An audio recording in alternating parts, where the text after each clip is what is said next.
குருவடிகளே சரணம். Hello friends, viewers and subscribers எல்லாருக்கும் வணக்கம். மகான் திருமூலர் அவர்கள் அருள் செய்த திருமந்திரம் பாடல்களில் 4ஆம் தந்திரத்தில் நவகுண்டம் என்ற தலைப்பில் சொல்லப்பட்டிருக்கும் பாடல்களும் அதற்கான விளக்கமும் பார்த்துட்டு இருக்கோம். இப்போ நம்ம பார்க்க போற பாடல் 1036. சகஸ்ரதலத்தை சேர்ந்தவர், உலகத்தை விரும்பாதவர், சேர்ந்த கலை அஞ்சும் சேருமி குண்டமும் ஆர்ந்த திசைகளும் அங்கே அமர்ந்திடும் பாய்ந்த ஐம்பூதமும் பார்க்கின்ற வன்னியை காய்ந்தவர் என்றும் கலந்தவர் தாமே. கலை அஞ்சு அப்படின்னா நிவர்த்தி முதலிய கலைகள் 5, வன்னி அப்படின்னா மூலாதாரத்தி, நிவர்த்தி முதலிய 5 கலைகளும் பொருந்தும் பிரணவம் விளங்கும் குண்டம். இதில் நிலை பெறும்படியான திசைகளும் அதனிடம் பொருந்தும். கீழ் நோக்குவதுடன் பாய்ந்து போகும் ஐம்பூதங்களையும் இயக்கும் மூலத்தீயை வெறுத்தவர் என்றும் பிரணவத்துடன்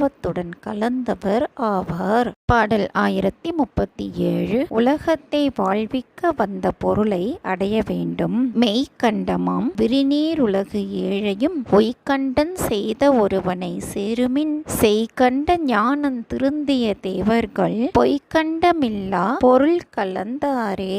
உய்கண்டம் செய்த அப்படின்னா உய்யும்படி செய்த, ஞானம் திருந்திய அப்படின்னா ஞானம் வரப்பெற்ற, பொய்கண்டம் அப்படின்னா பொய்யினால் கண்டிக்கப்படாத, பொருள் கலந்தார் அப்படின்னா சிவ பொருளுடன் பிரிவில்லாது இருந்தார்கள். கண்டம் அப்படின்னா பெரிய பிரிவு, மெய்கண்டம் அப்படின்னா சிவம் விளங்கும் பிரணவம், செய்கண்ட ஞானம் அப்படின்னா கிரியையால் பெற்ற சித்திகள், பரந்த கடலால் சூழப்பட்ட 7 உலகங்களையும் நிலை பெறும்படி செய்த ஒப்பற்ற தலைவனை சிந்தித்து சேருங்கள். பலனை எதிர்பார்த்து செய்த யாகம் முதலிய செயல்களை கைவிட்டு பலனை எதிர்பாராது இறைவனை அடைவதே நல்ல முடிவு என்னும் ஞானம் பெற்ற தேவர்கள் பொய்யால் கண்டிக்கப்படாத மெய்யான சிவத்துடன் பிரிவில்லாமல் இருந்தவர்கள் ஆவார்கள்.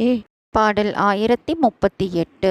சிவனை சிரசின் மேல் தியானிக்க கலந்திரு பாதமிரு கரமாகும் மலர்ந்திரு குண்ட மகாரத்தோர் மூக்கு மலர்ந்தெழு செம்முகமற்றை கண்ணெற்றி உணர்ந்திருங் குஞ்சியங் குத்தமனார்க்கே.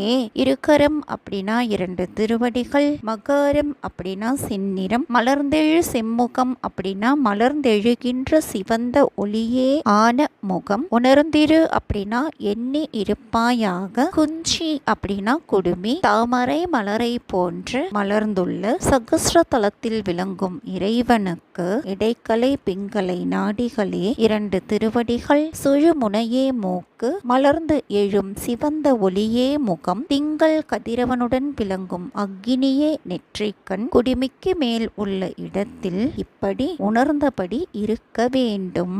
இதுதாங்க இந்த பாட்டோட பொருள். மீண்டும் 1039வது பாடலில் சந்திக்கலாம். தேங்க்யூ.